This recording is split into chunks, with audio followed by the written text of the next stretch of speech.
നമസ്കാരം. Electrical related ആയിട്ടുള്ള എക്സാംസിനെ കുറിച്ചാണ് ഇന്നത്തെ ഈ ഒരു വീഡിയോയിൽ പറയാൻ പോകുന്നത്. അപ്പോൾ ITI, ഡിപ്ലോമ, ഡിഗ്രി ലെവലിലുള്ള എക്സാമുകൾ ഏതൊക്കെയാണ്, ഇനി അടുത്ത് ഇതിൽ ഏതൊക്കെ പരീക്ഷകളാണ് വിളിക്കാനുള്ളത്, ഇപ്പോൾ PSC എക്സാമിന് പ്രിപ്പയർ ചെയ്യുന്നതിനോടൊപ്പം തന്നെ പ്രിപ്പയർ ചെയ്യാൻ പറ്റുന്ന മറ്റ് ടെക്നിക്കൽ എക്സാംസ് ഏതൊക്കെയാണെന്നുള്ള കാര്യങ്ങളാണ്.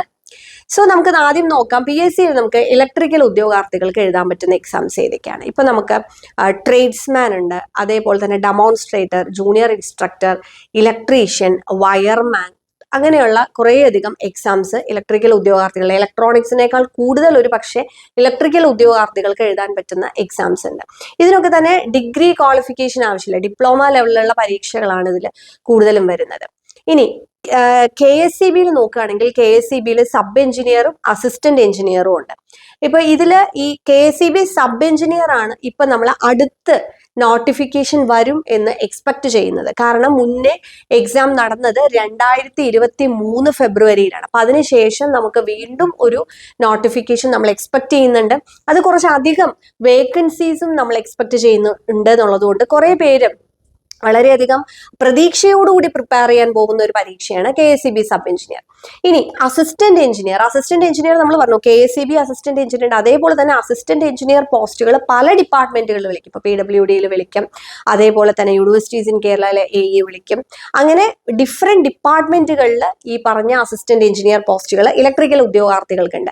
പലപ്പോഴും ഇതിന്റെയൊക്കെ സെയിം സിലബസ് ആയിട്ടാണ് വരാറുള്ളത്. അതേപോലെ തന്നെയുള്ള ഒരു എക്സാമാണ് അസിസ്റ്റന്റ് ഇലക്ട്രിക്കൽ ഇൻസ്പെക്ടറേറ്റിൽ വരുന്ന അസിസ്റ്റന്റ് ഇലക്ട്രിക്കൽ ഇൻസ്പെക്ടർ. അതിപ്പോ നമുക്ക് നവംബറിൽ എക്സാം വരുന്നുണ്ട്. ഓക്കെ, അപ്പൊ അതൊക്കെ ഈ AEയുടെ അതേ ഒരു ലെവലിൽ വരുന്ന എക്സാം ആണ്. അത് ഡിഗ്രി ലെവലിലുള്ള എക്സാം ആണ്. ഇതിനൊക്കെ ഒരേ സിലബസ് ആണ് പലപ്പോഴും കാണാറുള്ളത്. അതുകൂടാതെ പിന്നെ വരുന്ന ഒരു പോസ്റ്റാണ് ഓവർസിയർ ഗ്രേഡ് 1, ഗ്രേഡ് 2, അതേപോലെ തന്നെ ഡ്രാഫ്റ്റ്സ്മാൻ, സ്കിൽഡ് അസിസ്റ്റന്റ് ഗ്രേഡ് 1, AEയിൽ വരുന്ന ഇൻസ്പെക്ടറേറ്റിൽ വരുന്ന എക്സാം.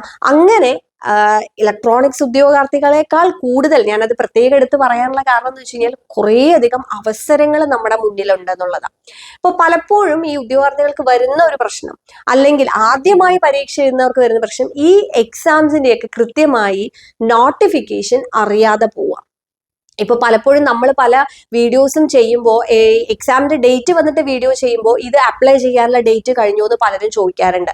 അപ്പൊ നിങ്ങൾ മനസ്സിലാക്കേണ്ട ഒരു കാര്യം, പലപ്പോഴും ഒരു എക്സാം നോട്ടിഫിക്കേഷൻ വന്ന് നമ്മൾ അപ്ലൈ ചെയ്യേണ്ട ആ ഒരു ഡേറ്റ് കഴിഞ്ഞ് മാസങ്ങൾ കഴിഞ്ഞിട്ടാണ് ഈ പരീക്ഷ നടക്കുന്നത്. ഓക്കെ, അപ്പൊ കൃത്യമായി നോട്ടിഫിക്കേഷൻ വരുന്ന സമയത്ത് നമ്മൾ അത് മനസ്സിലാക്കുക എന്നുള്ളതാണ് ഏറ്റവും ഇമ്പോർട്ടൻ്റ്.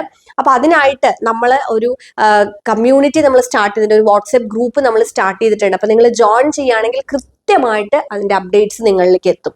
ഓരോ എക്സാം വരുമ്പോൾ അതിന്റെ നോട്ടിഫിക്കേഷൻ, ലാസ്റ്റ് ഡേറ്റ്, ഇനി എക്സാം ഡേറ്റ് വന്നു കഴിഞ്ഞാൽ കൺഫർമേഷൻ കൊടുക്കാനുള്ള ഡേറ്റ്, അങ്ങനെയുള്ള അപ്ഡേറ്റ്സ് നിങ്ങൾക്ക് കിട്ടും. അപ്പൊ നിങ്ങൾക്ക് ഒന്നും മിസ്സാവില്ല. ഓക്കെ, ഇനി രണ്ടാമത്തെ ഒരു കാര്യം എന്ന് പറഞ്ഞാൽ ഇത് എങ്ങനെ പ്രിപ്പയർ ചെയ്യണം എന്നുള്ളത്. അപ്പൊ ഞാൻ നേരത്തെ പറഞ്ഞതുപോലെ നോട്ടിഫിക്കേഷൻ വന്ന് എക്സാം ആവാൻ മാസങ്ങൾ എടുക്കും. പക്ഷേ എക്സാമിന്റെ ഡേറ്റ് വന്നു കഴിഞ്ഞാൽ ഹാർഡ്ലി നമുക്കൊരു 3 മാസം മാത്രമേ ഇത് പ്രിപ്പയർ ചെയ്യാനായിട്ട് കിട്ടുള്ളൂ. അപ്പൊ ആ സമയത്ത് പഠിച്ചു തുടങ്ങാമെന്ന് പറഞ്ഞു കഴിഞ്ഞാൽ നമുക്കിത് കംപ്ലീറ്റ് ചെയ്യാനായിട്ട് സാധിക്കില്ല. അപ്പൊ നമ്മൾ ചെയ്യേണ്ടത് early preparation is very important. അതായത് പരീക്ഷ വരുന്നതിന് മുന്നേ നമ്മൾ പഠിച്ചു തുടങ്ങാം. ഇപ്പൊ നിങ്ങൾ വേറെ എവിടെയെങ്കിലും വർക്ക് ചെയ്യുന്നവരാണെങ്കിലും ഹയർ സ്റ്റഡീസ് പഠിക്കുന്നവരാണെങ്കിലും ഒക്കെ ദിവസം ഒരു 1 hour എങ്കിലും നമ്മൾ ഇതിനു വേണ്ടി മാറ്റി വെക്കുക. അപ്പോൾ നമുക്ക് ആ ഒരു ഫൗണ്ടേഷൻ ഒക്കെ ക്ലിയർ ആക്കി എക്സാം ആകുമ്പോഴത്തേക്ക് റിവൈസ് ചെയ്യാനും കൂടുതൽ ക്വസ്റ്റ്യൻസ് ചെയ്ത് പഠിക്കാനും സാധിക്കും. ഇപ്പോൾ എക്സാമിന്റെ പാറ്റേൺ വളരെയധികം മാറിക്കൊണ്ടിരിക്കുകയാണ്. അപ്പൊ അതുകൊണ്ട് അതിനനുസരിച്ചൊക്കെ നമ്മൾ പ്രിപ്പറേഷൻ ചെയ്യുക എന്നുള്ളതാണ് ഇമ്പോർട്ടന്റ്. ഇനി ഈ PSC പരീക്ഷയ്ക്ക് പ്രിപ്പയർ ചെയ്യുന്നതിനോടൊപ്പം നിങ്ങൾക്ക് ചെയ്യാൻ പറ്റുന്ന ടെക്നിക്കൽ എക്സാംസ് ആണ് ഇപ്പം RRB JE, അതേപോലെ തന്നെ SSC JE എക്സാംസ് ഒക്കെ. അപ്പൊ അതിന് നിങ്ങൾക്ക് RRBയിലും SSCയിലും ഒക്കെ ആകുമ്പോൾ എന്താണെന്ന് വെച്ച് കഴിഞ്ഞാൽ ടെക്നിക്കൽ മാത്രം പോരാ, ജനറൽ ആയിട്ടുള്ള ക്വസ്റ്റ്യൻസും അവിടെ ഉണ്ടാവും. പക്ഷേ ഈ എക്സാമിന് പ്രിപ്പയർ ചെയ്യുന്നതിന്റെ കൂടെ തന്നെ നിങ്ങൾക്ക് ഈ പറഞ്ഞ RRB JEക്ക് ഒക്കെ പ്രിപ്പയർ ചെയ്യും. അപ്പൊ RRB JE ആണെന്നുണ്ടെങ്കിൽ ഇപ്പോൾ ഒക്ടോബർ 31 മുതൽ നിങ്ങൾക്ക് അപ്ലൈ ചെയ്യാൻ പ്രത്യേകം ശ്രദ്ധിക്കുക. ഒക്ടോബർ 31 മുതലാണ് അപ്ലൈ ചെയ്യുക. നവംബർ 30 വരെ അപ്ലൈ ചെയ്യാനുള്ള സമയമുണ്ട്. അപ്പൊ ഇതിന്റെയൊക്കെ ഡീറ്റെയിൽസ്, കംപ്ലീറ്റ് ആയിട്ടുള്ള നോട്ടിഫിക്കേഷൻ ഒക്കെ നമ്മൾ ഗ്രൂപ്പിൽ ഇപ്പൊ ഷെയർ ചെയ്തിട്ടുണ്ട്. അപ്പൊ ഇനിയും ആർക്കെങ്കിലും നമ്മുടെ ആ ഒരു കമ്മ്യൂണിറ്റിയിൽ ജോയിൻ ജോയിൻ ചെയ്യണം എന്നുണ്ടെങ്കിൽ ജസ്റ്റ് ഒന്ന് മെസ്സേജ് ചെയ്താൽ മതി. അപ്പോൾ നിങ്ങൾക്ക് എന്താ വെച്ചാൽ കറക്റ്റ് ആയിട്ട് അപ്ഡേറ്റ്സ് കിട്ടും. അത് കൂടാതെ നമുക്കൊരു ഇലക്ട്രിക്കൽ സ്റ്റഡി ഗ്രൂപ്പും കൂടെ നമ്മൾ സ്റ്റാർട്ട് ചെയ്തിട്ടുണ്ട്. ഡെയിലി അതിനകത്ത് നമ്മൾ ക്വസ്റ്റ്യൻസ് ക്വിസ് മോഡിലും PDF ആയിട്ടൊക്കെ അപ്ലോഡ് ചെയ്യുന്നുണ്ട് ഫോർ ഡെയിലി പ്രാക്ടീസിന് വേണ്ടിയിട്ട്. അപ്പോൾ അതും നിങ്ങൾക്ക് യൂസ്ഫുൾ ആവും. ഇതൊക്കെ നിങ്ങൾക്ക് ഫ്രീ ആയിട്ട് ജോയിൻ ചെയ്യാൻ പറ്റുന്ന നമ്മളുടെ ഗ്രൂപ്പുകളാണ്. ഓക്കെ, ഇനി ഇത് കൂടാതെ പ്രിപ്പറേഷന് വേണ്ടിയിട്ട്, അതായത് നമ്മൾ റെഗുലർ ആയിട്ടുള്ള പ്രിപ്പറേഷന് വേണ്ടി നമുക്ക് ലേണിനോ ആപ്പിൽ നിങ്ങൾക്ക് കോഴ്സസ് അവൈലബിൾ ആണ്. ഇൻഡിവിജ്വൽ ആയിട്ട് ഞാൻ നേരത്തെ പറഞ്ഞ ഏത് എക്സാമിന്റെ വേണമെങ്കിലും ഇൻഡിവിജ്വൽ കോഴ്സസ് ഉണ്ട്. അതുകൂടാതെ നമ്മളൊരു ബണ്ടിൽ കോഴ്സ് ഇപ്പൊ പറഞ്ഞ എല്ലാ എക്സാംസിന്റെയും പ്രിപ്പറേഷനായിട്ട് ഒരു സിംഗിൾ കോഴ്സ് നിങ്ങൾ എടുത്തു കഴിഞ്ഞാൽ സെപ്പറേറ്റ് ആയിട്ട് ഓരോ പരീക്ഷയുടെയും സിലബസ് അനുസരിച്ചുള്ള കോഴ്സുകൾ നിങ്ങൾക്ക് അതിനകത്ത് കിട്ടും. ആ കോഴ്സിന്റെ ഒപ്പം നമ്മുടെ പ്രിന്റഡ് മെറ്റീരിയൽസ്, അത് പ്രിന്റഡ് മെറ്റീരിയൽസ് എന്ന് പറഞ്ഞു കഴിഞ്ഞാൽ നമ്മൾ ഹാൻഡ് ബുക്സും MCQ ബുക്സും ചെയ്തിട്ടുണ്ട്. ഹാൻഡ് ബുക്കിൽ തിയറിയാണ്, MCQ ബുക്കിൽ ഒബ്ജക്റ്റീവ് ക്വസ്റ്റ്യൻസും പ്രീവിയസ് ഇയർ ക്വസ്റ്റ്യൻസും ഒക്കെ വരുന്ന നമ്മുടെ കംപ്ലീറ്റ് ബുക്ക് സെറ്റ് 8 ബുക്സ് വരുന്നുണ്ട്. അത് ഫ്രീ ആയിട്ട് നമ്മൾ ഈ ഒരു കംപ്ലീറ്റ് കോഴ്സ് എടുക്കുന്നവർക്ക്, അതായത് ആ ഒരു ജംബോ കോഴ്സ് എടുക്കുന്നവർക്ക് നമ്മൾ പ്രൊവൈഡ് ചെയ്യുന്നുണ്ട്. 2 ഇയർ വാലിഡിറ്റിയിലാണ് ആ കോഴ്സിന്. അപ്പൊ 2 വർഷത്തെ പരീക്ഷകൾക്ക് അത് യൂസ്ഫുൾ ആയിരിക്കും. അപ്പോൾ ഇതിൽ നമ്മൾ ഏത് കോഴ്സ് ആണെങ്കിലും കംപ്ലീറ്റ് റെക്കോർഡ് ലെക്ചേഴ്സ്, MCQs, അതേപോലെ test series, previous year question paper solution, ഇതെല്ലാം ഇൻക്ലൂഡ് ചെയ്തിട്ടുണ്ട്.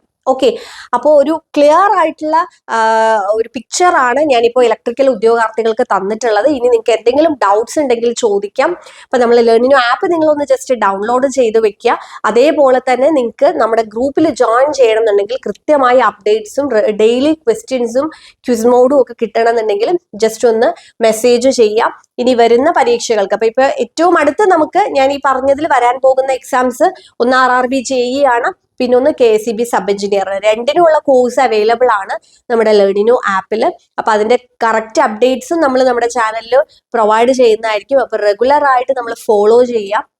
നമ്മുടെ ഒരു ലക്ഷ്യം അതെന്താണോ ആ ലക്ഷ്യത്തിലേക്ക് എത്തുന്നത് വരെ കഠിനാധ്വാനം ചെയ്യാന്നുള്ളത് മാത്രമേ ഉള്ളൂ. ഇപ്പൊ നമ്മൾ എത്ര ടൈം എടുത്തിട്ടാണെങ്കിലും, ഇപ്പൊ ഇത് ആകെ ഇത്ര വേക്കൻസി ഉള്ളൂ, ഇതൊന്നും നമുക്ക് കിട്ടില്ല എന്നൊന്നും പറഞ്ഞിരിക്കേണ്ട കാര്യമില്ല. നമ്മുടെ ഭാഗത്ത് നിന്ന് നമ്മൾ എത്രമാത്രം ഹാർഡ് വർക്ക് ചെയ്യുന്നോ അതിന്റെ ഒരു റിസൾട്ട് ആയിരിക്കും നമുക്ക് എപ്പോഴും കിട്ടുന്നത്. ഓക്കെ, അപ്പൊ അതുകൊണ്ട് നമ്മൾ എപ്പോഴും വളരെ പോസിറ്റീവ് ആയിട്ടിരിക്കുക. നമ്മൾ പ്രിപ്പയർ ചെയ്യേണ്ടത് നമ്മൾ കൃത്യമായിട്ട് പ്രിപ്പയർ ചെയ്യുക. ആ ഒരു ഹാർഡ് വർക്ക് കൺസിസ്റ്റന്റും ആയിരിക്കണം. ഇപ്പൊ പെട്ടെന്ന് നമ്മൾ ഈ ഒരു മോട്ടിവേഷനിൽ നാളെ തൊട്ട് പഠിക്കാം എന്ന് വിചാരിച്ചിരുന്ന ഒരാഴ്ച കഴിഞ്ഞാൽ അത് അവിടെ നിർത്തി വെച്ചിട്ട് കാര്യമില്ല. റെഗുലർ ആയിട്ട് പഠിച്ചു തുടങ്ങും. കാരണം എപ്പോഴും നമുക്ക് എന്താന്ന് വെച്ച് കഴിഞ്ഞാൽ ഈ സബ്ജക്റ്റിന്റെ ആ ഒരു ടച്ച് വിട്ട് കഴിഞ്ഞാൽ പിന്നീട് അതിലേക്ക് വരാൻ വളരെ ബുദ്ധിമുട്ടാണ്. അപ്പൊ അതുകൊണ്ട് ചിലപ്പോൾ കുറച്ച് ഗ്യാപ്പ് ഒക്കെ വന്നിട്ടുണ്ടാവും. നിങ്ങൾ ഡിഗ്രി ഒക്കെ കഴിഞ്ഞ് കുറച്ച് ഗ്യാപ്പ് വന്നിട്ടുണ്ട്. അപ്പൊ അവരോടൊക്കെ എനിക്ക് പറയാനുള്ളത്, നിങ്ങൾ പഠിച്ചു തുടങ്ങാം. ആ ഒരു കൺസിസ്റ്റന്റ് ആയിട്ട് പഠിച്ചു കഴിഞ്ഞാൽ നമുക്ക് ആ ഒരു ട്രാക്കിൽ കയറാനായിട്ട് സാധിക്കും. അപ്പൊ നിങ്ങൾക്കുള്ള കംപ്ലീറ്റ് സപ്പോർട്ട് നമ്മൾ ലേണിന് പ്രൊവൈഡ് ചെയ്യുന്നുണ്ട് വിത്ത് പേഴ്സണൽ മെന്ററിങ് സപ്പോർട്ട്. സോ കൂടുതൽ എന്തെങ്കിലും അറിയണമെന്നുണ്ടെങ്കിൽ കോൺടാക്ട് ചെയ്യാം. Thank you.